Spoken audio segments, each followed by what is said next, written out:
Tonight we're doing a little bit of a different video. We're finally sitting down and talking about our different HHN experiences. So why don't you guys come with us and let's make some memories together. So the way this is gonna work is we have the map in front of us. We're gonna work our way around the park and talk about the different houses in order. It's just our thoughts on them, on what we liked, what we didn't like, what we would like to see maybe in a different, reality for it. Then at the end, we'll officially rank all the houses, with 10 being the worst, 1 being the best. And then we'll talk about some thoughts on what we want to see for maybe next year's HHN. We aren't super versed in HHN. We've only been to 2 of them, last year and this year. Anything that we may say that has already been made or, anything like that, we're just not aware of it. The first house we're going to start with is Hellblock Horror. So Hellblock Horror is at the very front of the park. It was not my favorite house, I wouldn't say. It was a little generic. I think that's the best term I can give it. From what I understand, a friend told me that it was a last-minute decision for them to make this house, and it was one that I think they reused a lot of assets from previous years and to kind of slap something together, because I believe it was supposed to be where the Evil Dead house, if you've seen our video for HHN, we have 2 different videos now. We'll link them both at the end of the video so you guys can watch those. It was the giant room, the giant queue, and with all the switchbacks of everyone, and there's no way that a generic house like that would need such a large queue. Let's talk about some things that you liked about Hellblock Horror. I think that's the one that had decent scares, okay, midway through it, once we actually got the scare actors in. That's true, yes. We did each go 2 different times to HHN, and this was one of the houses that you didn't get to do the first time. I actually got two run-throughs of this one, because originally you had only done 8 of the 10, and I had done all 10, so that's part of the reason why you and I went back. The second time we had gone through, or your first time, we missed a lot of the scares. They were having a cast change right as we started going through. So the very beginning was very, very empty. There wasn't a lot really happening in there. So it kind of missed the mark on that one. But it does have some decent scares towards the end. The one I think that got me the most was the guy that's being attacked by the monster. He slams up against the fence. The security room. Yeah, when you're walking towards, there's a mangled body that's hanging there, and you're so fixated on that he comes to the right and just slams against it. And I think he got me both times, but that's really the only scare I can really think of. Is that the one at the dark hallway in it?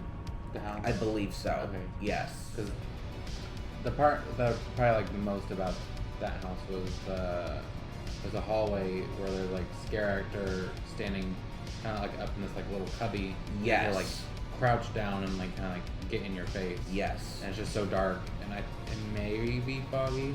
I don't remember, but yeah, it was a dark hallway. Yeah, it's really dark, so it kind of is just right in your face. Yeah. Can't think of anything else positive you might want to say. They were creative. See, I wouldn't say that they were creative. I think that's where it's not a compliment. Oh.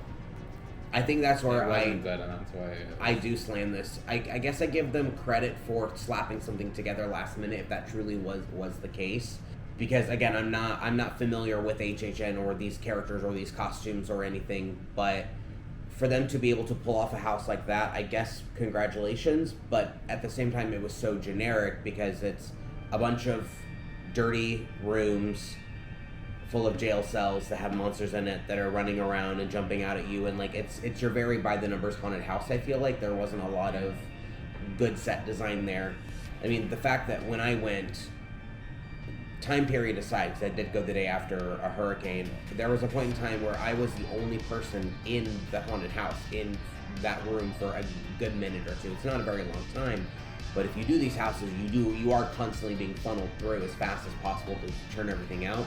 The fact that this had no wait at all, I think it's telling just of how the reception for this house is. And it typically has a low wait time. Yeah. When you and I went through it, still had a very low wait time. It was practically a walk-on whenever we went together. That's Hellblock Horror. Moving on to number 2, gonna be Spirits of the Coven. Spirits of the Coven, I would say, would be even worse than Hellblock Horror. I did not care for this one really at all.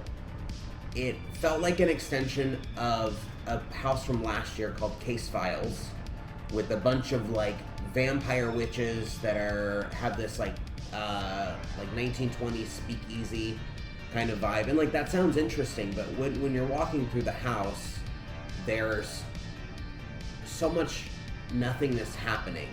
There's a lot of gray hallways, and I just never felt like it was a well done house, and like there wasn't a lot of scares. Like you'd walk into a room and there would be like a witch with like a body on like a roulette table, and that was like the scare, and it was just kind of generic.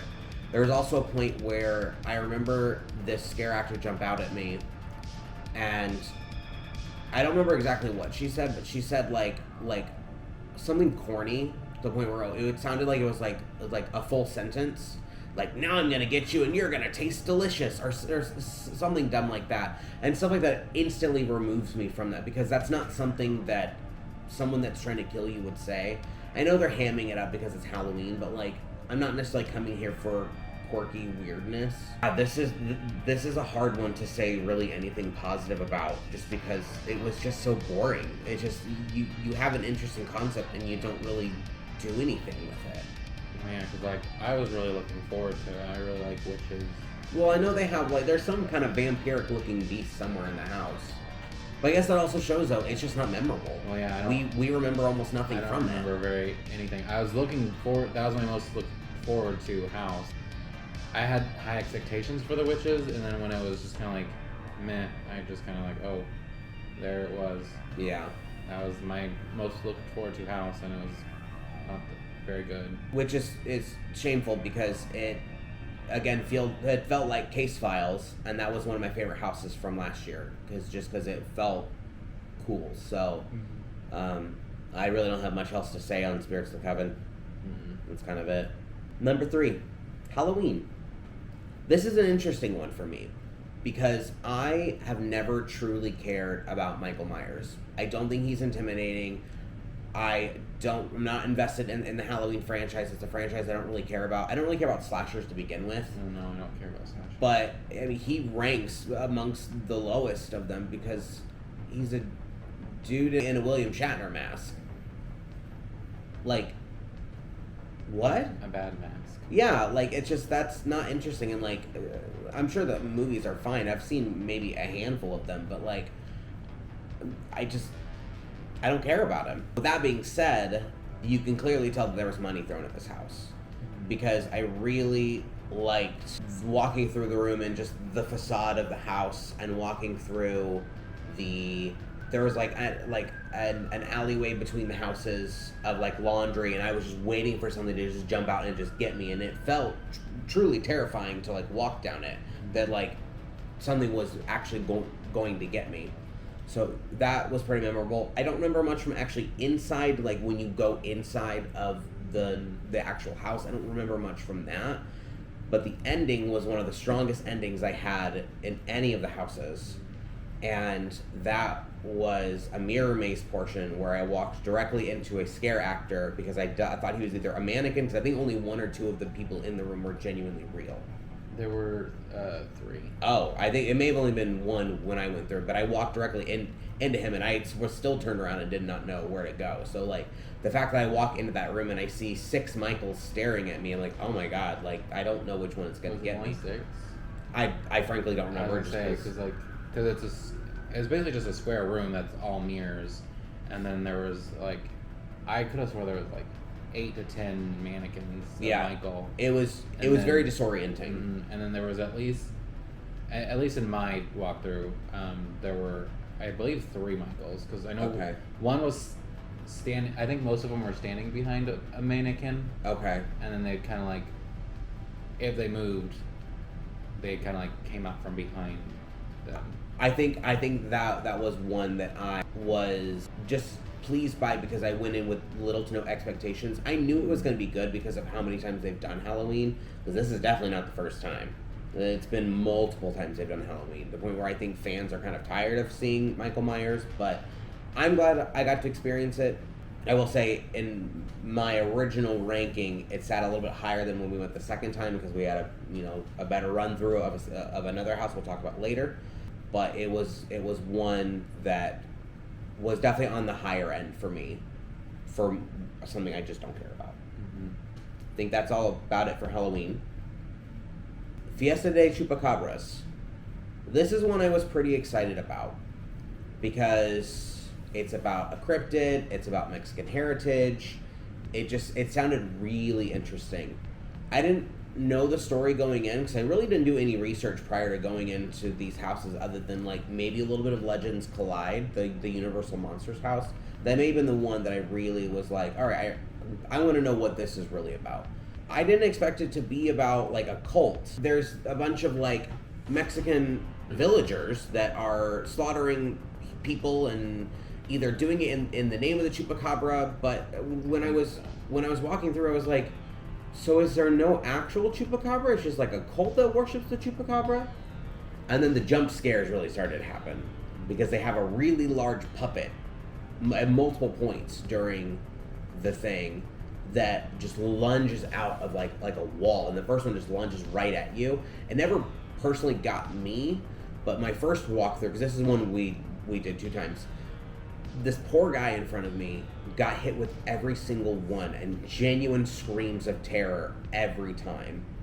And so it like really was cool for that one. There was also a scene where you walk into a back alley and there's like a scare actor that's kind of like, meandering about, but like they did a great job with the set in terms of creating just kind of a lived-in universe, like offshoots to that back alley. There was a dead person sitting in a chair. There was like a game of dominoes that was left, abandoned. There was a sign for like public restrooms, and like it was just this not large room, but it was like the larger room, that was just well done. I was like, oh wow, this is actually really cool. With that being said, a lot of it is you walking down back alleys, so it wasn't super cool other than that like one room. And I will say the second run through we had was worse than my first because you could see the giant puppets before they even activated, if they did, which is crazy that the second time we went was well after the hurricane, and the day that I went was the day after a hurricane. I feel like we had better staffing in that house. I was gonna say, when I went, I feel like the puppets worked a little bit better. Okay. Too. Yeah. I didn't really have expectations at all, but it's not what I was expecting. Mm-hmm. I was also expecting the Chupacabra to look a little different. Yeah, he just looked like a big wolf. He didn't even look like a wolf. I mean, the picture they kept showing of him looked more like almost alien-esque. But then like the monster that was like the puppet looked almost like I forget what they were, but from Ghostbusters, those like Gozars. Oh, Gozars, yeah. Dogs. Okay.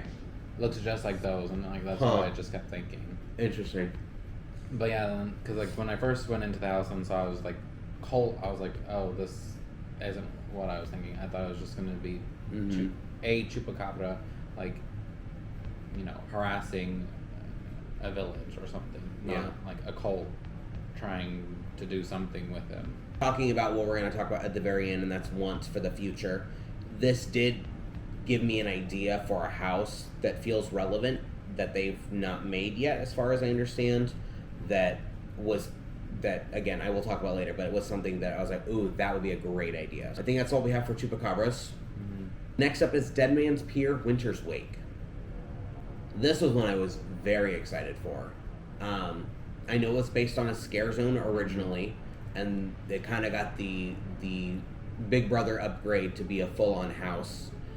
And I've heard nothing but great things about it. Again, you can tell this is one that they threw a lot of money at, and it showed. It was probably the most elaborate house out of all of them, just because it was just like it was story. It was just I mean, like the story itself, I couldn't really follow, other than it was a fishing town full of undead fishermen, which is fine. It's a little generic, I mean, they had to do all with that, like, ghost, that girl ghost. I completely missed that. The captain in the bar says something about, like, he does. Don't listen to like the violin. Okay, I completely missed that. One thing to because like in my first thing, like, I kind of didn't listen to what he said. Mm-hmm. I was like, oh, I was expecting you like to jump at me and scream at me, not like talk to me. Mm-hmm.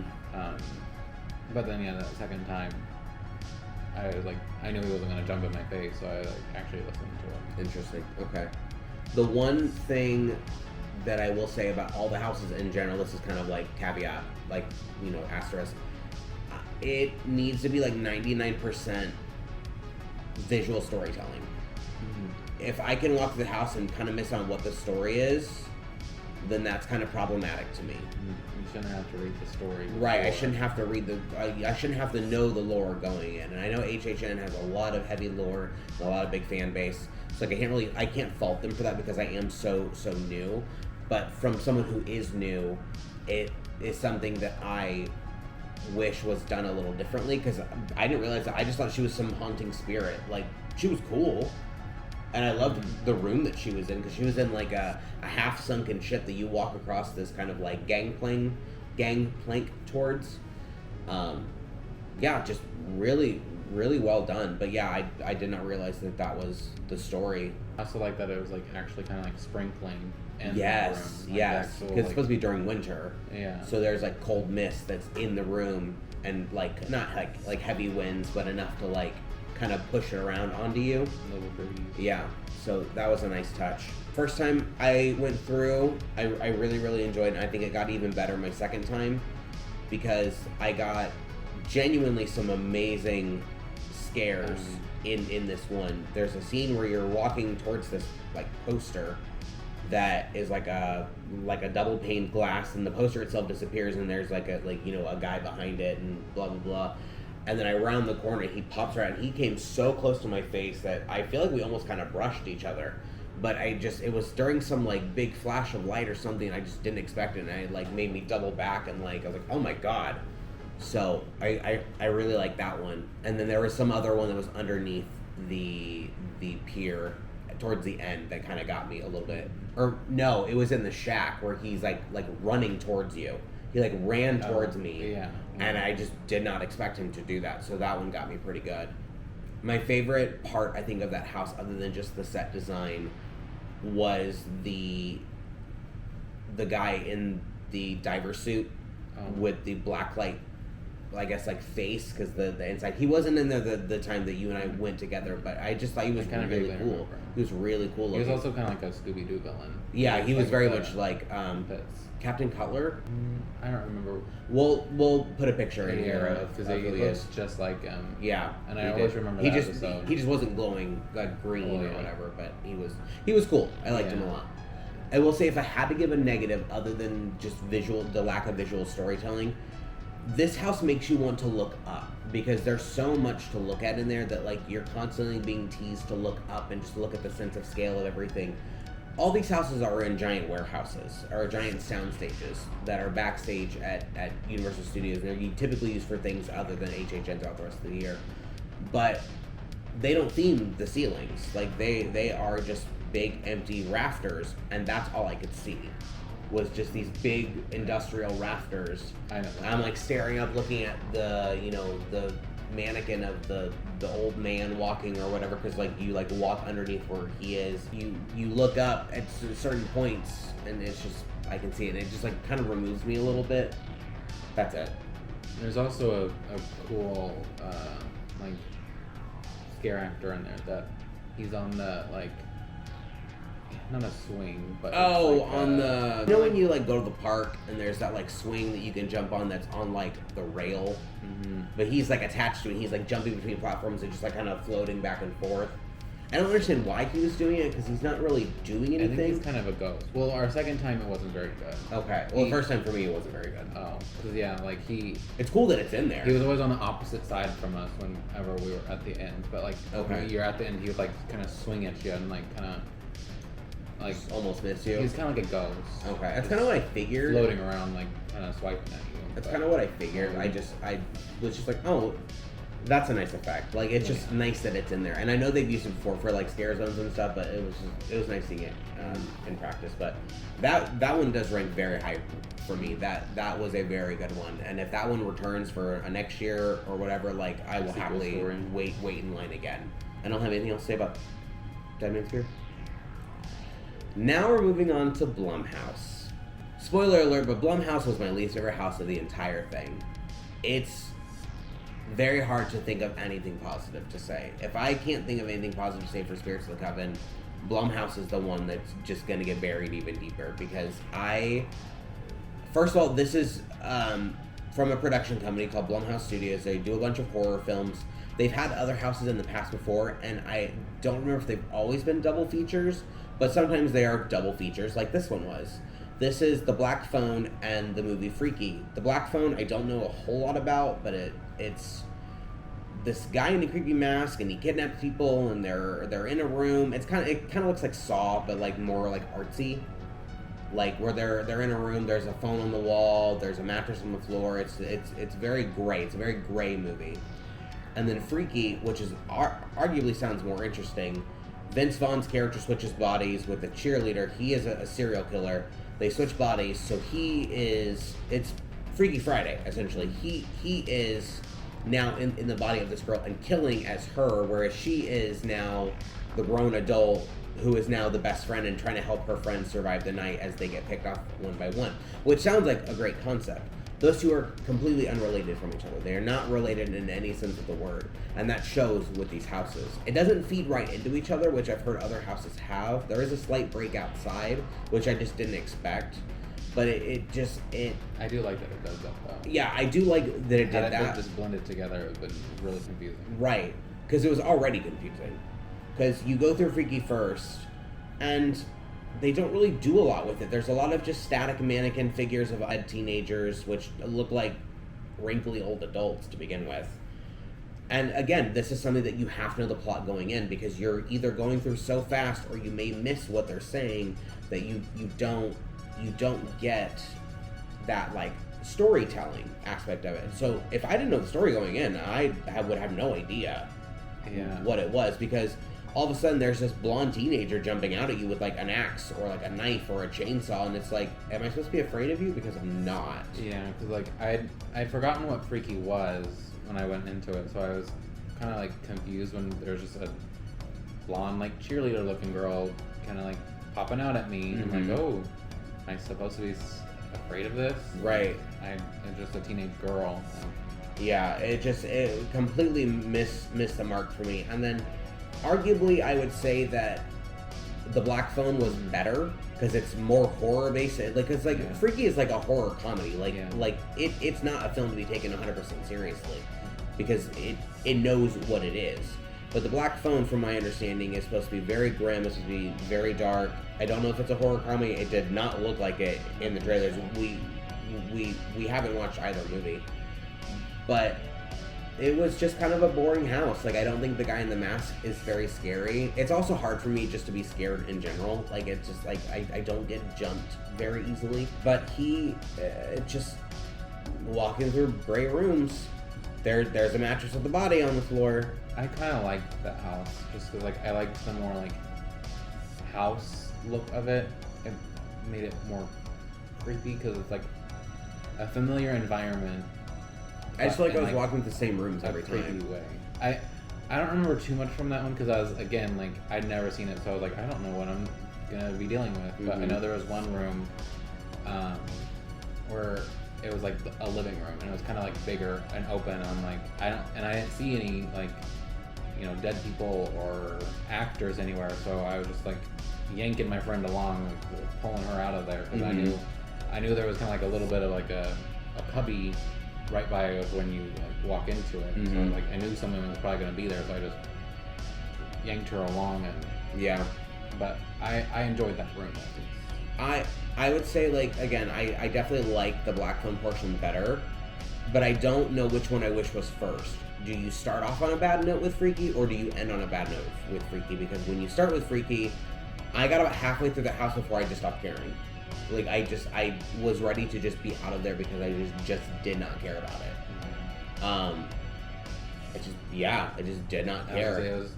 It was our last house of the night, and it was just we waited a lot longer than it said we were supposed to. I think it was like said it was a 10 or 15, and we waited like 30. I wouldn't go on that again, even if it was a walk-on. I'd go on again if it was a walk-on. I appreciate it. I actively tell people who are going for the first time to just don't even bother with that one.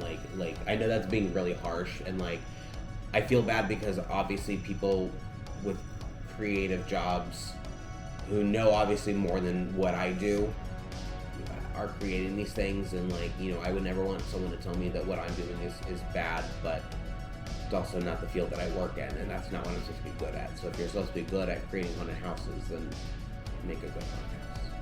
Next up is Bugs Eaten Alive. And this is a very controversial house because it is so gross. People already didn't like it for the bugs. Yeah, people are already freaked out about bugs to begin with, and it is very claustrophobic. It's really dark. It's very gross. There are scenes where there are people being eaten by these bugs, and they have the holes in their face, the trypophobia, you know, the uncomfortableness of it. I remember walking through a dark portion. I only did this house once. I like desperately wanted to do it again, but it just never happened. But there was a part where you're walking through and you just feel these things just like brushing against your face as you're walking through, and like it really gives you the ick. And for that reason, I absolutely loved this house. This house was such a surprise. I went in wanting to really like it, but to leave so pleased with it because I was genuinely made uncomfortable by it. I don't really get grossed out by bugs or kind of like icky stuff to begin with, but like it kind of pushed me. I was like, oh, this is not what I expected. This is great. It was very tight quartered. You're kind of like shuffling between these like really thin hallways. Things are jumping out at you. People are being eaten. It's all about this like 1950s like too good to be true product where it's like this like air ventilator that's installed in your house. Yeah, it's like a pesticide. Yeah, it's supposed to like purify your air and like kill all your bugs, and like stuff hits the fan real bad, and it ends up making the bugs grow larger, turning people into bugs. I thought it was like humans mutating into bugs. Either way, they're like giant insects. I thought it was like a human fly thing or whatever that like Jeff Goldblum. Oh, yeah. The fly. Yeah. Yeah. Where people like kind of fusing and kind of getting. Yeah. Regardless of whatever the story is, like it was a wonderful house, and that was one that I like to tell people that I like a lot because they're like, "Why did you like that one? It's disgusting." I said, "That's the point. That's why I liked it because it genuinely pushed me over what I like wanted to feel." I also just really liked the 50s aesthetic. Yes. That kind of old futurism. Mm-hmm. That yes. Like, ooh, this new luxury product. It's so innovative. The future is now. Yeah, and then like it's something we obviously don't have now. Kind of like when they thought everyone would just have like the hose just straight down their living room. They're like plastic furniture and they have a big drain. Yeah. Yeah. Just like, ooh, we'll just spray the pesticides into the air and we'll all be healthier and their bugs will be gone. Yeah. I like that, and like just the whole look and the story was, I thought, really well done. So I guess two slight criticisms I would maybe give for this house is that it was in one of the smaller show buildings, so it was really short. It was very, very short. And I don't think a lot of budget was thrown at it for certain scenes. There were certain scenes where I would walk through and I'm like, oh, this room doesn't look very good. But then there were other scenes I'm like, wow, they put some money into this. Yeah. Like I just think you remember this like bedroom scene where it all felt kind of plastic. Everything in there felt plastic. It didn't feel like a real bedroom. Like the bed sheets felt like they looked like they were plastic. It was just kind of a cheaper house. But hey, I think they pulled off an absolute win with that one, for sure. Yeah, I kind of wish there was more bugs besides like the people being made into bugs. Did you see the one of the giant at the end?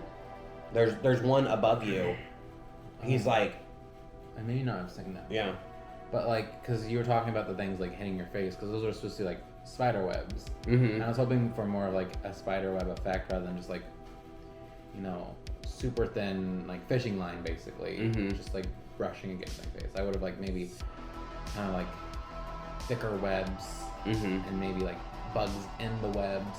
Yeah. Or one thing I was joking with like the friends I was with is that like I was thinking there was gonna be buzzing noises. So like buzzing of like flies or like wasps. Or, like, that like sensation of them flying at you and then just like disorients you. Hearing tons of bugs just crawling and like buzzing around you. I thought there would be stuff like that because that'll freak people out and creep them out and just really give them the gross. Yeah. So like, because I know it would affect me, but since I didn't have that, I was like, oh, this is actually a really easy house to get through. Like, it's gross to look at the melty, buggy looking people, but like without that buzzing, like it didn't affect me. Yeah. And like, or like if they had like kind of skittering of like cockroaches or like the normal kind of clicking noise they make for them.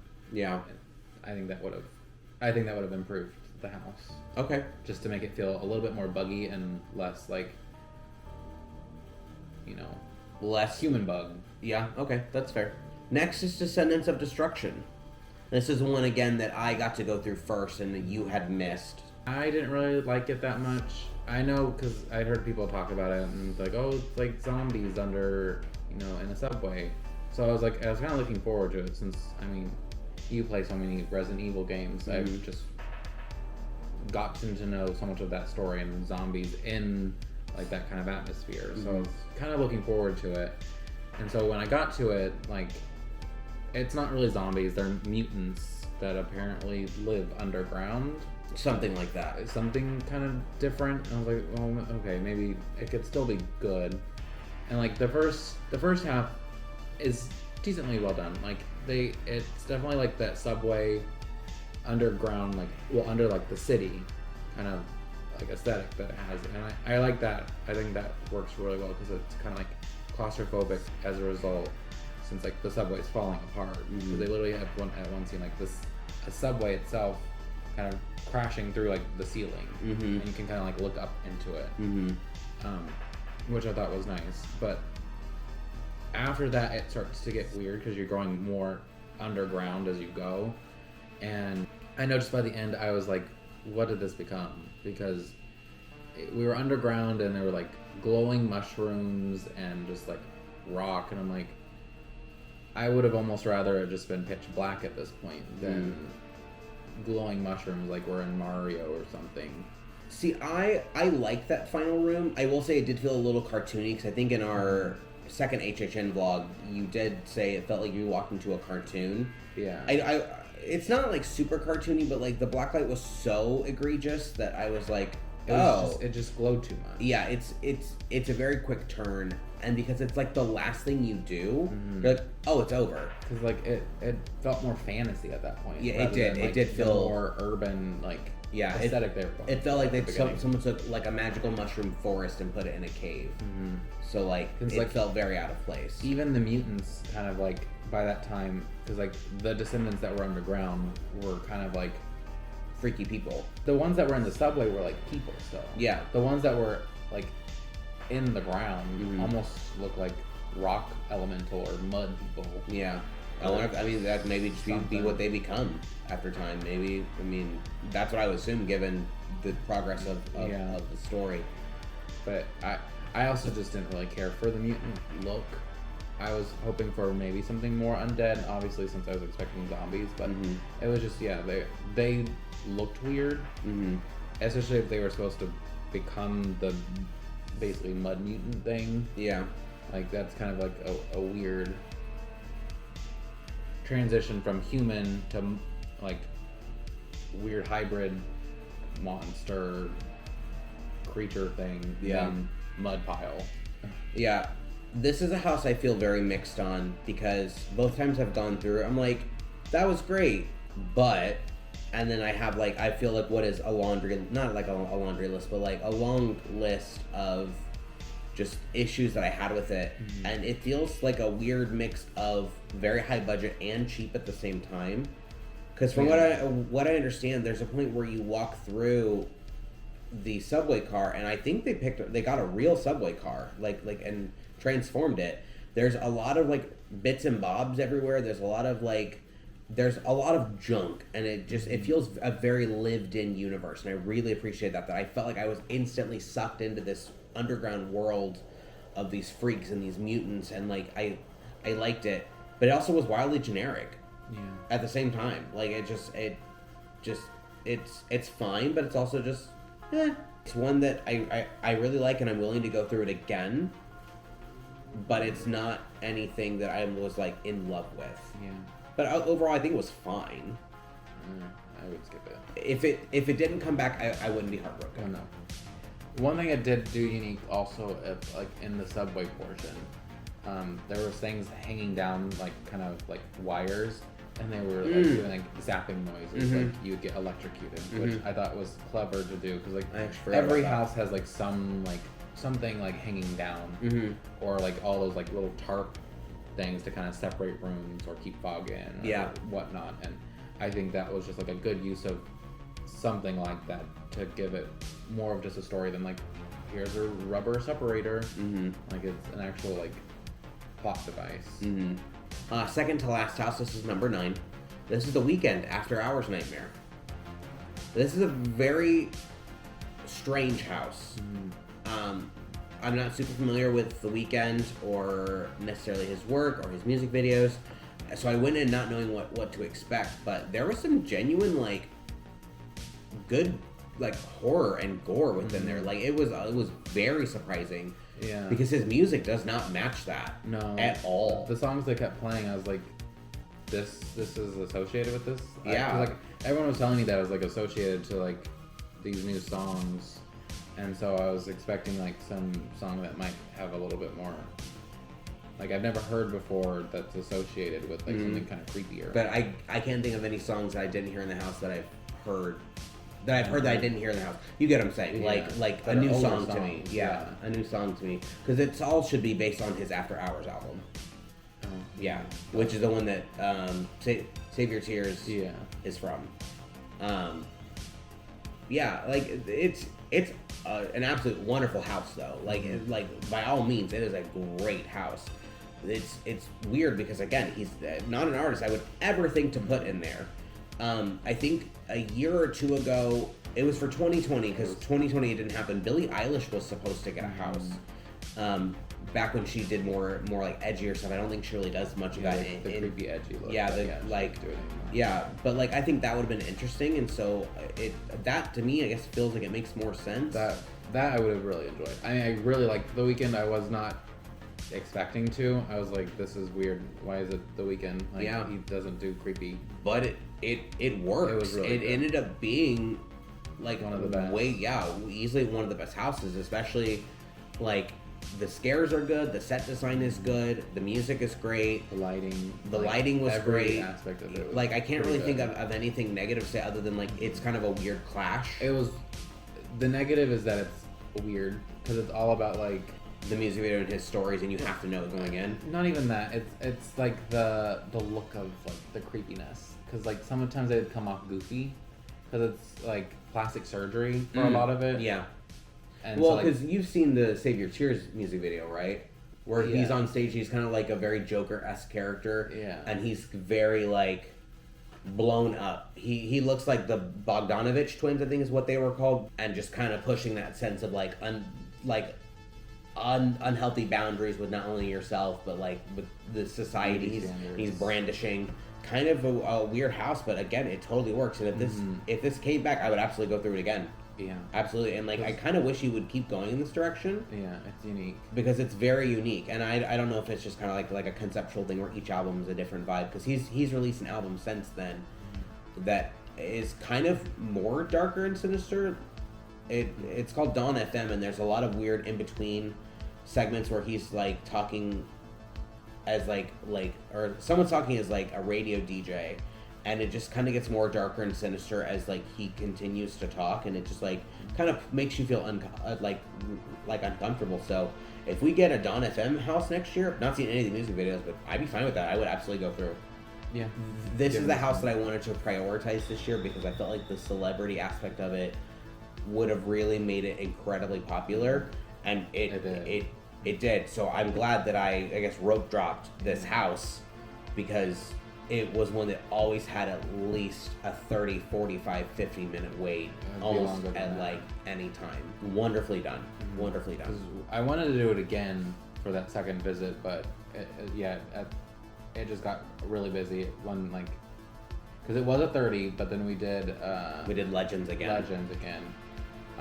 But then by the time we were out of Legends, it was out of 50. Everything jumped to like an hour within us going through Legends. So I just think people finally started to show up. Probably. After Hours Nightmare, wonderful, loved it.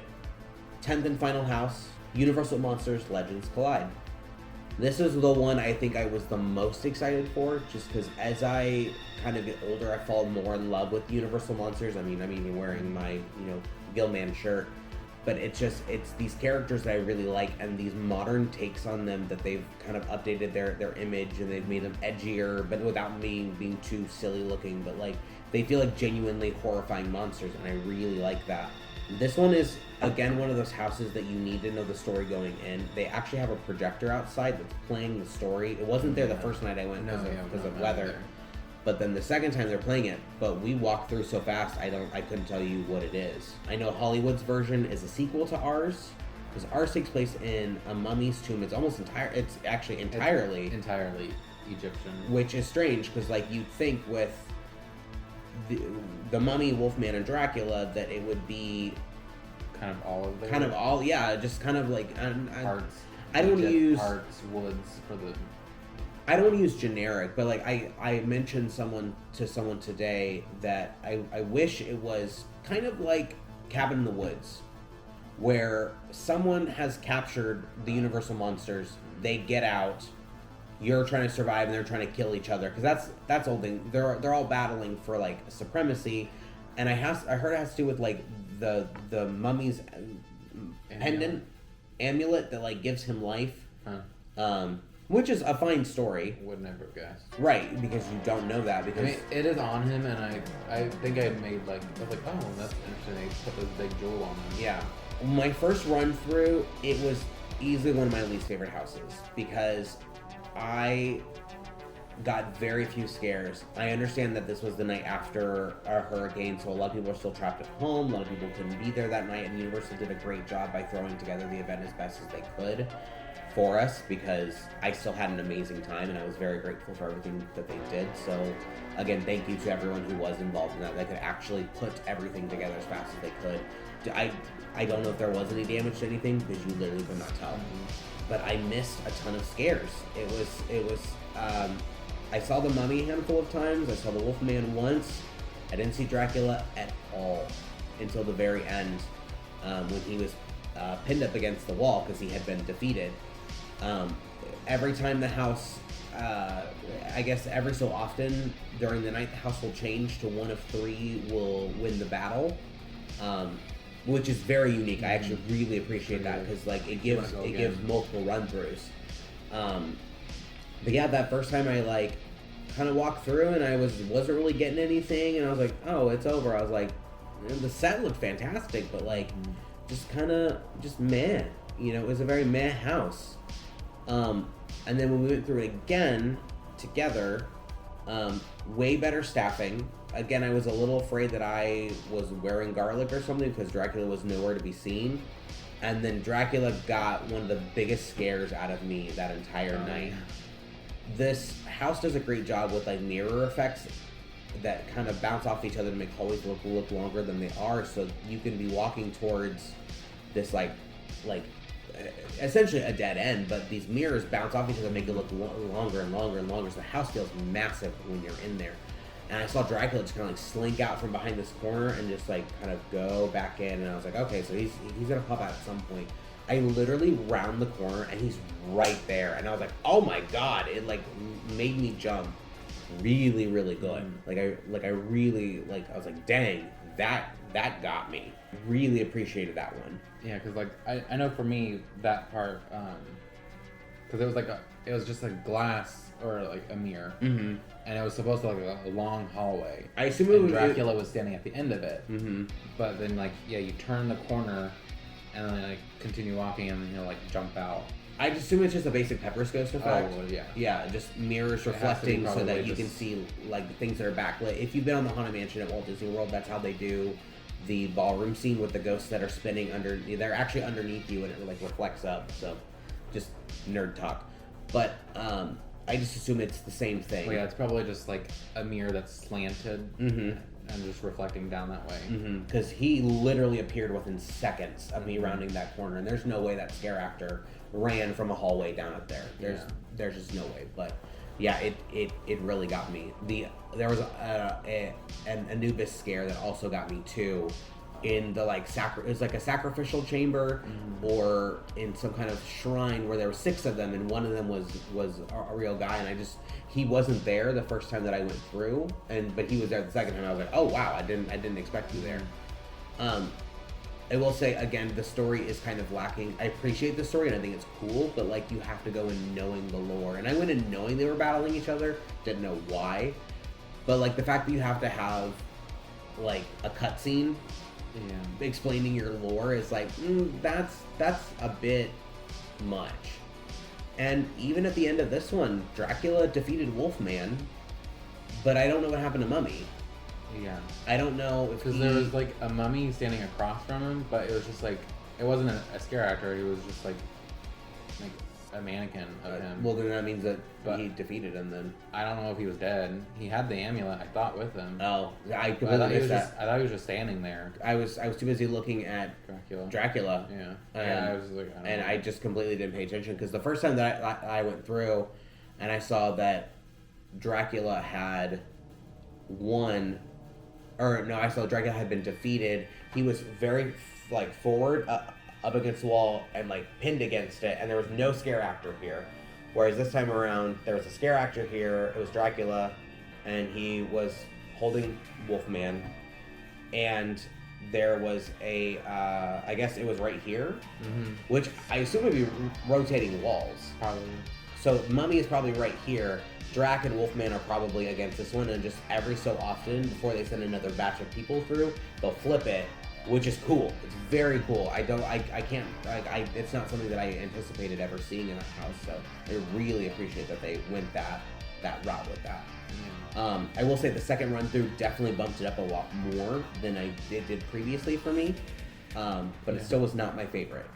I always want them to do a Monsters House though. Well, yeah. Like every year I want them to do a Monsters House. I guess that's kind of leaning into my wants for next year, but I desperately want them to do a Monsters House every year in some capacity. I feel like they 1000% belong at Universal Studios.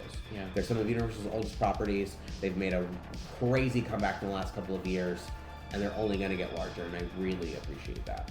Yeah, one thing, because like when I went into it, I was kind of expecting like what you were saying about how I was expecting it to be like an amalgamation of like the location. So I thought, maybe there'd be like in Egypt, and then like maybe in like the forests of Transylvania for like the Wolfman, and then they'd finally get to like Dracula's castle.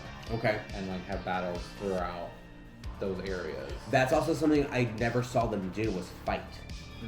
I really wanted to see them, because there's scenes where, kind of like Dead Man's Pier, you're walking through and there's some like higher elevated areas, and it looks like someone could stand up there.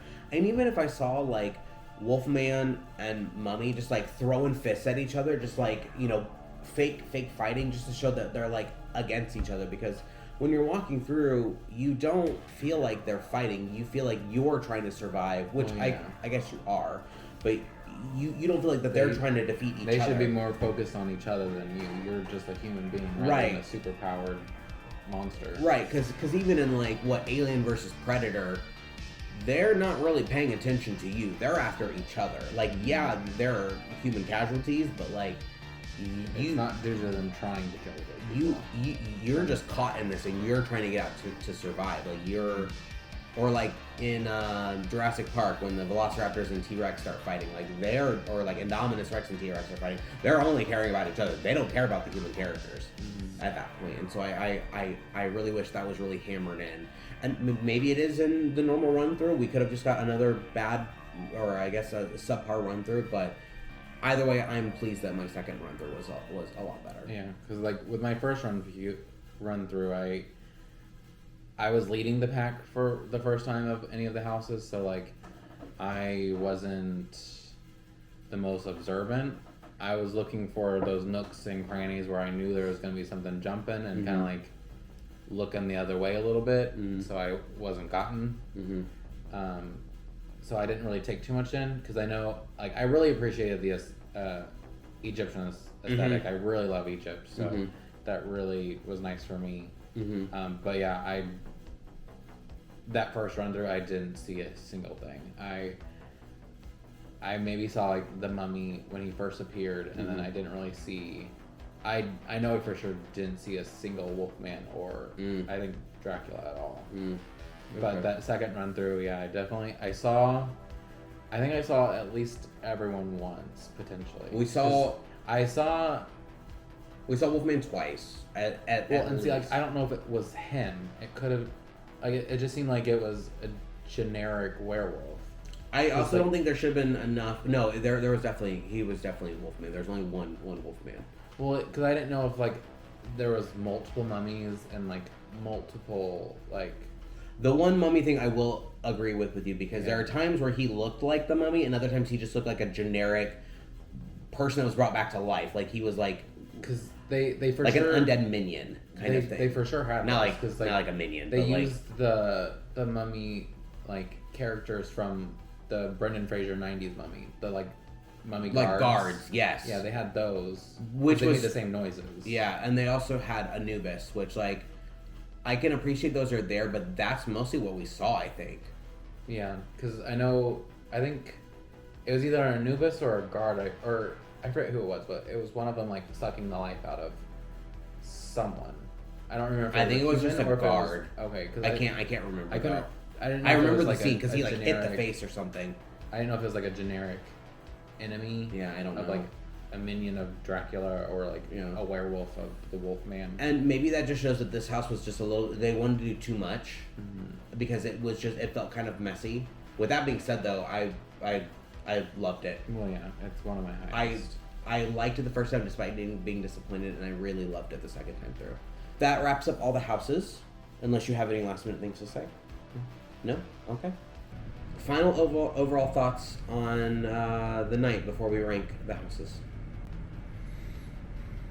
Like which night? Obviously. Well, just HHN in general.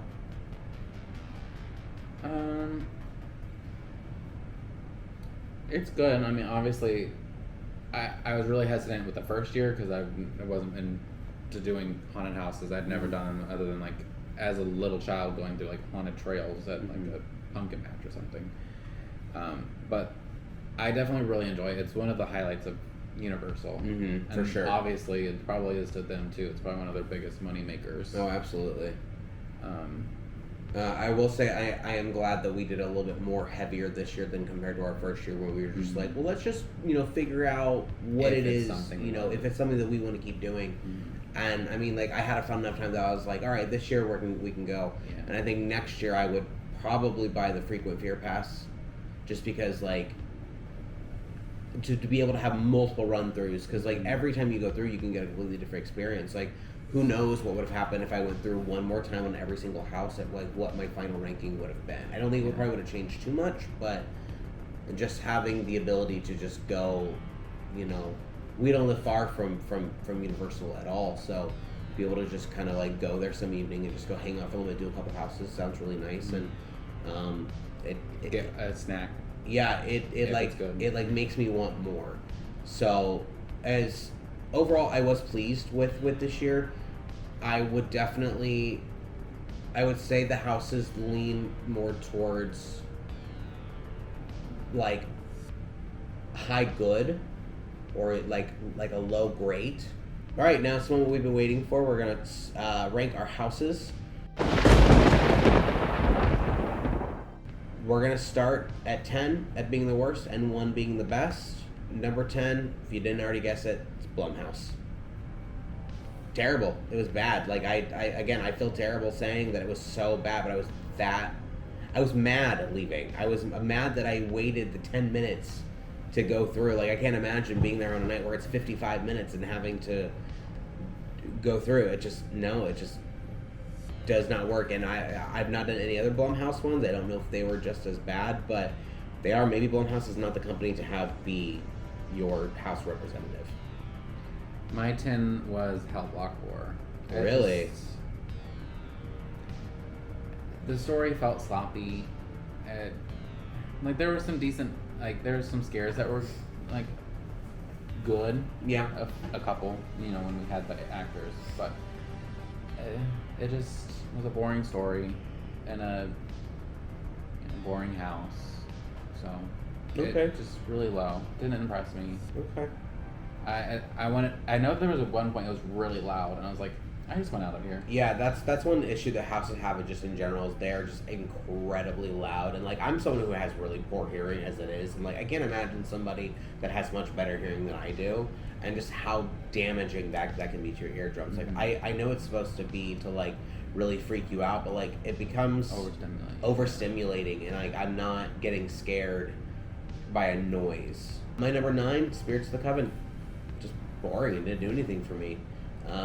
House last year did a similar concept better, and this one just I can't tell you anything from it. Went through it one time, saw some witches, that was it. My number 9 was Descendants of Destruction. Again, only half of it was good. The other half was a different story. Yeah. I don't even remember how it transitioned to mushrooms, but all I can remember is glowing mushrooms. There was a slight portion where it transitioned, but then it does just switch up gears so fast. You're like, whoa. Yeah, I was like, oh. Yeah. Okay, this is different. Yeah. So it's down there. My number 8 was Hellblock. I did like it better than the other two, obviously. I think it had more to offer than those ones, despite its very generic feeling, because it was arguably the most generic house. And again, if it was created from the aspect of, oh, we need a house real quick, go dig out some old costumes and we'll throw something together, then like kudos, you did a decent job with it. Honestly, some of the costumes did look like they're hodgepodge. Yeah, I would say what maybe a standout moment for me with this one, I didn't say this earlier, maybe I did, but I was alone for a good portion of it, to the point where like there was a couple that walked up behind me, and I let them pass me, and it was like the only house I could really like feel the house around me. So it was nice to kind of take my time going through it, but not a lot to talk about from it. It's one of the ones that doesn't have like a movie attached to it, so it doesn't really. It's one that exists. My number 8 is gonna be Fiesta de Chupacabras. It wasn't what I was expecting. I wasn't expecting much, so the fact that it was even less than I was expecting was disappointing. Like, it was just, it went a pathway I didn't think it would go. I hadn't even thought it would go that direction, so I was like, oh, okay. It's worse than I could have imagined. Yeah. Not in like the worst of ways, but it just wasn't. It didn't live up to your expectations. Yeah, the expectations I didn't really even have. Okay. For it. Okay, that's fair. Like I would have been happier like with like a nice like Hispanic representation, but that was, I don't know. It just wasn't the best. My number 7 is probably Fiesta as well. This one originally ranked a little bit higher. I had a pretty decent run through my first time. My second one was just kind of lackluster. And I think the second time I went through, I just realized that it was kind of boring because not a lot was really happening. I don't like ones that just funnel you down hallways. I guess that maybe is what it is. I don't like ones that just make you feel like you're just like in a line. And that's kind of what that one felt like, just walking between back alleys. That and like you don't see the Chupacabra until like later on. That's why I was questioning whether he was even part of it, and I thought it was like the cult that and was like once you see him, you're like, oh, that's him. Yeah. Like, then like you kind of remember you just think of that like after the fact. It's like, oh yeah, that's him. Yeah. There he is finally. Yeah. I mean, it was fine. Again, just like you said, it's not what I thought it was going to be going in. I don't really have any major complaints about it, other than just I thought it was just kind of eh. My 7 was Spirits of the Coven. Again, I was really looking forward to it, so then when it, missed the mark, it just really fell. Because I honestly couldn't tell you a single thing in it other than there's a witch and she was probably dressed as the flapper. And That's the entire house. Like, I remember, like, obviously starting off, like, they're pretty witches, and I remember them getting to, like, old hags. I remember the old hag, because she was the one that was said the whole sentence you're- at you, and I was like, you're not scaring me because you're literally having a conversation. Yeah, with so me. I was like, oh, this is just, you know, the movie The Witches. Like, they took their wigs off and were ugly. Yeah, I was that's like, fair. oh, I want, like, the beautiful witches that, you know, tear things up. Yeah, Make, like, are, like, bad. yeah, Like, really cool. yeah. My number 6 is going to be Descendants of Destruction. I would say this one is interchangeable with Fiesta de Chupacabras, except for the set design. I think that's what edged over. I like the theme of Fiesta better than Descendants, but Descendants set design was so great to me that like that easily made it a lot better. So I was really happy that I enjoyed that, even with that weird transition at the end. Like I still liked it. It felt very left field, but that was one that like I was happy to go through again because I did like how filled the house felt. It didn't feel empty. It felt like they thought of every nook and cranny could be filled with something. So I appreciated the craftsmanship behind that one. My number 6 was The Horrors of Blumhouse. I didn't hate it quite like you did. Like, I was obviously mad I waited as long as I did for it. Especially because it was the last house of the night and I was really tired. Yeah. But I kind of liked that it was 2 parts. Like a double feature. Mm-hmm. Freaky, if it was by itself, I would have put it lower. Like, a high school killer, ooh. There's nothing that scary about that movie. Like, Yeah. She's not intimidating, and she's not supposed to be. That's Yeah, how she gets her kills. That's like, the whole movie. The second house, Black Phone, I thought was really good. I don't remember too much from it because I was so tired. It's just that living room scene really stuck out to me. I also just, like I said earlier, that the house feel of it. I like those kind of things. Like, I don't necessarily like home invasion ones, but Mhm. like when something takes place in the home, there's just comfort in being home. Mhm. And so, like, if there's like a spooky ghost or, you know, something happening in the house, it kind of like makes it a little different. Yeah. And I just like, it's familiar but also Unsettling. Yeah. And I appreciated that portion of it, Yeah. which made it higher. Now we're in the top 5. My number 5 was Halloween. Now this originally ranked higher by just a single placement because one of my top 4 was ranked much lower.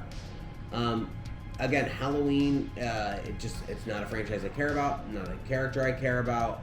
I don't really have a lot to say about it other than I just don't really care about them. But the set design, obviously money was thrown at it, and that final scare room at the end kind of sealed that deal for me because it was the last house I did of my first night because, again, it's something I don't care about, and I knew it was going to be the longest wait. So I wanted to get all the other ones done first, and then if I had to go wait 45 minutes for, I don't remember, I think I waited like 25 for it. I would rather get a ton done and then sacrifice my time. But I mean, I walked away happy, and I think because that was my like final scare in my final house of the night, I think that's why I was like, dang, that was so good. But we never went through it again because I didn't feel the need to. It was one of those houses that I was like, it was fine, but I don't need to see it again. Yeah, it's Michael, so I don't. Yeah, because chances are they'll bring it back another year, and I will get to see it again. My number 5 is going to be Bugs Eaten Alive. It was an okay house. I mainly just liked it because of its 50s aesthetic. Mm-hmm. Like, that was the highlight for me. Like, making something horror related for the 50s. I always just like period pieces to begin with, so Yeah. it was kind of nice to get that. And like, it's not too scary, so it's not like something I'm like, ooh, that was like a house that's gonna terrify me and Mm-hmm. you know, make me want to come back to get scared or like go away because it is too scary. Yeah. So it's just like, it's a nice kind of safe house to go into. My number 4 was Legends Collide. Now, originally, this ranked very low for me. This was probably in my bottom 3, and that was just out of pure disappointment. again, I got no scares. I was either walking through between a set change, because I feel like I was hearing scares of, on both sides of me, but it was never me. So I'm really, really thankful I got to go through again and got a better experience. Maybe not the most perfect experience, because I still don't think it was a perfect house, but the concept was there, the execution was much better, and so it went from probably 7 or 8 up to number 4. And again, I hope every year we get some form of Universal Monsters. I will say I think I enjoyed it better as a house than last year's Bride of Frankenstein. It was Bride of Frankenstein. I hope Universal Monsters always has a home at Halloween Horror Nights. I think it should be welcomed with open arms. And honestly, without them, HHN likely wouldn't even exist. So, these grandfathers and grandmothers of horror, I think, really paved the way for events like this to exist. So I think to take them out would be criminal. I know they've not been like every year, and if they ran out of ideas, I would hope that they wouldn't continue to shove them in just for the sake of it. But I really was pleased with this one, especially on that second run. And the set design again was great, especially with those longer hallways that felt like they were infinite tombs that you were just gonna get lost in. So my number 4 was Halloween. I don't care much for Michael Myers. Again, I don't like slashers. I don't have any appeal to me. But I don't remember too much from the house. It was my very first house that I did, and that visit was like over a month ago at this point. I didn't know what to expect, because obviously I haven't seen any of the Halloweens, other than like I know Michael exists and he's extremely popular. But I was kind of expecting like Chainsaw from last year, how it was very popular, so we did it first thing. Right. Because it's in that area where the biggest, busiest house would be. And like I was expecting, because like we didn't go into Chainsaw, but like I knew I wouldn't have liked that one. I think I would have liked Chainsaw a lot better than. I heard it was just very gory. So well, yeah. I don't know, and I also don't like Chainsaw that much. So yeah, like I was just expecting to not like it very much. So then, like there was again some house moments that I was like, okay, home like scares. I always like those. I really was like, okay, this one actually is really good, is that end scene with the mirror room and all the Michaels. Yeah. That is definitely the highlight of Did the laundry between the houses get you at all? Not like get you, but like were you apprehensive to walk through it? I don't remember that much. You don't remember, okay. Alright, top 3. Number 3 is going to be The Weeknd. I really, really like this one. That was a really strong start for me. It was one of the houses that I went in wanting to really love, and it paid off. Again, I think it's a bizarre choice, but I think it worked for what they were trying to do. And it made me honestly want to listen to The Weeknd more and check out more of his work. So like, I've been listening to a lot of his older stuff recently, just things I just kind of missed out on. And listening to his newer stuff, because obviously I've like heard the singles through social media, through TikTok. And he's a massive artist, and he has been since like mainstream, like 2015, I think. Maybe even before that, but that was before then. That was my first exposure when he did "I Can't Feel My Face" and "The Hills." Well, maybe it is. Yeah, but he had 2 albums before that, maybe 3. That was just, I think, his first big break. But again, I think it kind of paves the way for more artists other than Billie Eilish. I don't really know who else has had a proposed house or did have a house. But I'm fine with more musicians coming in and getting spots as long as they can provide the material to get that. I do wish we got to another run through, but I'm glad we went and prioritized what we truly went there for. Things. And it was one of the ones that I knew that I liked, and I didn't need another run through to change my opinion. Yeah. Not that I was scared that it was going to, but I didn't need that to exist. So my top 3, they didn't change at all. With my second visit. Mine also did not change either. It's the Legends Collide. Universal Monsters Legends Collide. I really just like the Egyptian aesthetic. That's primarily why I put it there. I really enjoy it. They did a lot of work with the set. Yeah. And it shows. I just really like the way it looks. That second time I was watching more, you were leading too. So I got to kind of look a little bit more while you led us through.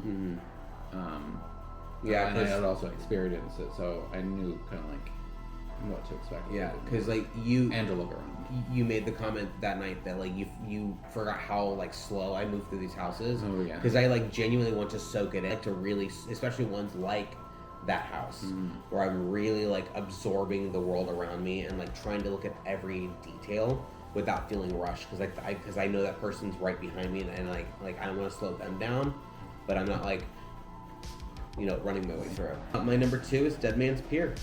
Again, the set design, I thought it was really well done.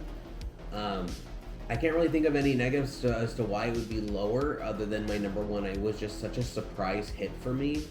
I went in knowing this one was good. I heard nothing but rave things about it. I think my one criticism was just the visual storytelling was kind of lacking, and seeing the ceiling for the warehouse was kind of distracting, but it was very much maze-like. I really appreciated it. It did a great job with its costume work. It did a great job with its scares. It didn't rely heavily on like gore. It was genuine like creepiness in this old like New England fisherman town. So, and the added effect of the mist worked out really well. So, if that one ever came back, I'd be very, very happy. My number 2 is The Weekend After Hours Nightmare. I was not going into HHN like hyped for it. I was like, this is weird. Why are they doing it? Where's the Billie Eilish one? And it was also in the house that Haunting of Hill House was in. Yeah, and that was amazing. Yeah, that was a great house. So I was like, this kind of has. That was a genuinely terrifying house. Yeah, it was terrifying. So like this one, I was like, I don't know what to expect. Like I kept seeing all like, obviously the billboards and posters and whatnot of like the plastic surgery thing. So like, I really don't know what to expect now. But it did surprise. Like the music worked well for the most part. Like the scenes are really interesting. Because I always remember 2 scenes. There was one point where, you know, one of the girls who has her face all wrapped up like slashes a guy, and like when she slashed him, there was like, I don't know if like they have something on the blade or something, but like I got sprayed a little bit. Like there was like a drip of something like that landed on like my face or something, and I was like, wow, that was like, I don't know if that like what that was, but like I hope that was meant to happen, because it's a really cool effect. Like obviously it's supposed to be blood, and like that's scary, but it's also like I liked that effect if it was an actual effect and not, you know, someone spitting or sneezing. Yeah. And then towards the end, like I thought it was done, and there was like a wall, and so I was like kind of like facing backwards, talking to like my friend. I was like, oh, something's gonna like pop up and scare me over this like 5 to 6 foot wall. I guess it's probably 5. And then like out of nowhere, as I'm talking, like this giant like frog looking thing just casually walks by, looking down at me, and like just freaks me out. And it was just very clever, because and also just with the house, there was just a lot of really trippy things to walk into some of the rooms, like a lot of like really flashing lights. So like there'd be mannequins, or like the room would be like really dark, but there'd be the flashing, and then because I know it was towards the end, there was like actors wearing like all black suits that would kind of like move during those flashes.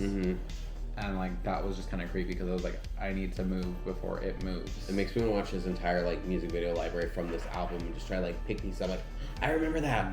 Because I also know there was like another mirror section in that house. Yes. And there was like neon lights in it. And Yes. I remember that one. This aesthetic's really nice. And Yeah.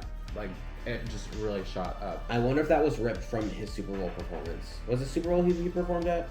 Where all the memes came from, where he's like up in the camera. I think so. I'd say because it was for blinding lights. Yeah, great house. Great house. My number 1, which should probably come as no surprise given how much I gushed over it earlier, was Bugs Eaten Alive. I went into this house. It wasn't my top 3 I was looking forward to, which were Legends Collide, The Weekend, and Dead Man's Pier, which hilariously ended up being my 4th, 5th, or my 4th, 3rd, and 2nd. Bugs just was a surprise hit. Bugs was the one I was like, that's my like 4th favorite that I really want to go do. And I think, again, because I was just so grossed out and so caught off guard by how good it was. Like, I was really pleased by that. And, like, it feels like almost like blasphemous to not put any of those other three up, like, above it because of how well regarded all three of those are. I really enjoyed Bugs, as much of an unpopular opinion as that is. I thought it was well I done. can see that. I thought I was gonna not like it, Especially for being one that didn't have an intellectual property attached to it. It was its own thing. Whereas, 3 or 4 of these, there was more non-movie ones than there are movie ones. Or I guess, IP, intellectual properties. I feel like I appreciate those ones. Yeah, more. I do, but they can also be the worst ones. Yeah, they can be the best and the worst. Yeah, which this year the worst for me was a actual IP. My top is Dead Man's Spear. Yeah, I'm pretty sure I like the entire thing all the way through. Mm-hmm. Like I like that start because there's like you're outside and there's like a fountain and there's like snow on the ground. Mm-hmm. Just like nice quiet. And the lighthouse. Yeah, nice quiet, kind of like eerie town. And then like you go into the bar and he's obviously a ghost captain. Yeah. And like I like that he's not a scare. Like he's just kind of there to be spooky and kind of narrate. Set the mood. Yeah, and then like you continue on and like every scene's just I feel like every scene's really nice because like and especially as soon as you step outside and you just like start to feel the mist on your face, the cold wind, and you see the violinist like playing her tune up on like the way up in the sky basically on that boat. It's just like an interesting like maze up and through, but you were still like outside in this like on the pierways of this little town moving through and around, and it was just like nice rather than just straight or just right, left, straight. It was like kind of like a wrap around and then back around. Yeah, I feel, and there was like portions where you walked up slight inclines. Yeah, which I thought was unique because I don't think any other house really had that. No, I think they're all straight. They weren't like anything crazy. Well, no, yeah, it was just like a slight little ramp. Yeah. Since I remember it like wheelchair. went up and like went kind of back a little bit. Yeah. To recap, number 10, Blumhouse. Number 9, Spirits of the Coven. Number 8, Hellblock Horror. Number 7, Fiesta de Chupacabra. Number 6, Descendants of Destruction. Number 5, Halloween. Number 4, Legends Collide. Number 3, The Weeknd. Number 2, Dead Man's Pier. And number 1, Bugs Eaten Alive. And my recap was Hellblock Horror for 10. 9 was Descendants of Destruction. 8, Fiesta de Chupacabra. 7, Spirits of the Coven. 6, Horrors of the Blumhouse. 5, Bugs Eaten Alive. 4, Halloween. 3, Universal Monsters Legends Collide. 2, The Weeknd After Hours Nightmare. And 1, Dead Man's Pier Winter's Wake. I do like how ours doesn't vary a ton. Like Other than the bottom. I think objectively we're kind of in the same area. I do say objectively, Dead Man's Pier is the best house. There's just no really way around it. It was objectively the best house. Let's talk about some things for next year, or just the future in general. I've kind of been mulling over the last couple of days of things I would want to see. I think the biggest thing I really want to see is more video game content. If there's one horror medium I love, it's video games. I'm not really a horror movie person or really a TV show person, but like you put me in the driver's seat with a controller and send me through a haunted house or a derelict spaceship or something like that, like I'm going to love it so much more than just watching a movie. With the Dead Space remake coming out in January of 2023, I think Dead Space is ripe for the picking. I don't know how those rights will be with EA owning it, but it's a local company. I feel like it would be something that would be really easy to be pulled off. I feel like capturing Isaac Clarke in the horror of the necromorphs on the Ishimura is like perfect for something like this. Like, it's a lot of tight corridors, a lot of gore, a lot of monsters, a lot of scares. Like, it's literally one of my favorite games of all time, and I think with the remake being relevant again, it would just be a fantastic fit. I would also I don't know how well of a fit this would be, but with My Chemical Romance becoming so big again with their comeback tour, creating a house around them. I know they're not really like horror based, but like they've always leaned into the horror aspects of it. I don't know how well that would function as a house, but I know that would bring a huge crowd to have them featured there. Because you look at 3 Cheers for Sweet Revenge, their second album, their third album, Black Parade, even their like newest stuff. They had a teaser a couple years ago before, all the closures and everything, that they were kind of leaning into more of a horror, not like horror, but like leaning again into creepy atmospheric stuff. So I think finding a way to work those aesthetics into a house would be fun. I don't know if it would work very well, but I think it'd be fun. Going back to video games, Fiesta de Chupacabra, Resident Evil 4. Like, I know they did Resident Evil 2 at some point, which I would love to see, but I would rather get another brand new house than have something brought back, because Resident Evil 4 remake also comes out next year. Oh yeah, that's true. Yeah, so like, if some of that, even though that game takes place in arguably Spain, Fiesta de Chupacabra felt like that. It was a cult, aliving people. It's it kind of, especially on my second run through, I was like, oh my gosh, this could be Leon going through this house. And just, you can take characters like Dr. Salvador, who has the chainsaw. You can take, it would be easy to turn these people, like scare actors, into ganados, which are like the, not zombies, but like the undead creature monsters that are following you throughout this like countryside. And I feel like that'd be a great way to like turn the village or the castle into a fun scare zone. Final one that I can remember off the top of my head, my brain instantly went to Goosebumps. I would love a Goosebumps house, and I didn't realize it until now. You could find a way to make it creepy. Like, it doesn't necessarily have to be based off of the TV show, because that was intended for children, despite it having some scares. But you could take just inspiration from the concept art of like the books, and just how realistic it looked, and just the feel of Goosebumps. Slappy, the haunted mask, Monster Blood. Even if you give me a house on just those main 3, that'd be fine. Like, I think that would work out really well as all proposed houses. I'm sure there's more cooking up in my brain that I can't remember right now, but those are the ones that I've been really mulling over, especially the 2 video game ones with Dead Space and Resident Evil 4. I haven't thought of too many. I know 2 for sure that I had thought of. One, going off that whimsical, would be Scooby-Doo. I was hoping you were going to So, like, you were going to say that.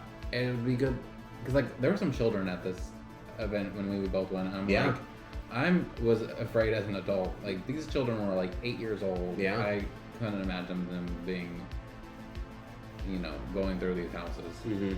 So, like, I feel like having at least maybe one house that's a little bit more kid-friendly is a good way to let some of the kids get through without, being absolutely terrified. Well, and Scooby-Doo is just timeless. Well, yeah, and they already appear in the parks. Yeah. Well, the park. So, like, it's already something they kind of already have the licensing to kind of do. Yeah. Maybe just have to get maybe more approval by someone. But, like, I think it could still work, because, like, obviously you're thinking probably, like, well, what would be the jump scares besides the monsters? But, like, and most of the houses, there's going to be, like, the main non-scary characters that jump out at you. I was thinking for, like, potential jump scares that wouldn't be by the scary things. It'd be, like, Velma popping out and, like, saying something about, like, finding a clue and having, like, her magnifying glass. Just as, like, accidental scares. Yeah. And, like, Daphne popping out with, like, a flashlight and, like, scaring you, like a lot of them do with flashlights. They'll, like, blind you with it and say something really at you. Yeah. Now, would you want it to be kind of like Spooky Island kind of vibe, or would you want it to be like not Monsters Unleashed, that second movie, but I guess kind of like that, where it's just like you're running into Captain Cutler, you're running into the Creeper, you're running into... No, I think I'd want a specific... Really? Yeah, a specific one. Like, it could also obviously have, like, multiple monsters, but I want them to be kind of tied together, not like the voodoo guy, some, like, the 10,000 volt ghost. Yeah. Like, it need to be something kind of more cohesive. Yeah.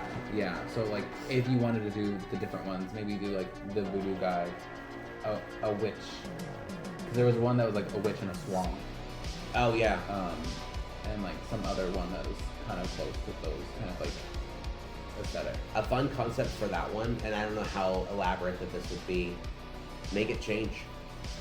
Or that too. Like have 2 or 3 different monsters, and change it up every hour. Have, you know, or every night would probably be. Yeah, or at least 2 a night. Well, yeah, you know, you could have at least 2 different sets a night, and you can even intermingle those. What would be your other idea? It would be going off of the singer aesthetic of Lady Gaga. She's done all like she did the American Horror Story one. I don't know if they could do that necessarily, because she doesn't own that. That's not her. Well, not American Horror Story per se, but like just her being involved. Okay. Yeah, like her doing something kind of like more. I mean, she's Mother Monster. That's true. Like I'm sure she could do something. Yeah. She's very creative. Yeah. And she loves to entertain. Well, yeah. Well, when you look at her paparazzi performance from 2009 VMAs, which have made a huge comeback. I mean, she basically unalived herself on stage. Yeah. So like, you could find a way to make that in there, and also just being macabre with her meat dress. That's true. Yeah.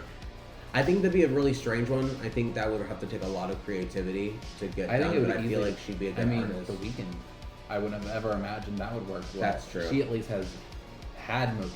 She's been in scary things. She's true. Actually acted as like something. Yeah.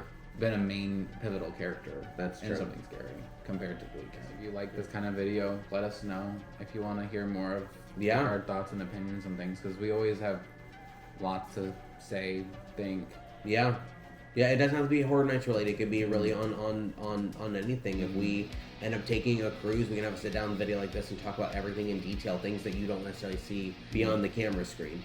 So talking about maybe movies that just came out for like Disney and whatnot, or just any sort of discussion post, the Disney princesses. Yeah, we have lots of opinions. Thank you guys for tagging along with us, and as always, thanks for making memories with us. We'll see you next time. Bye, guys.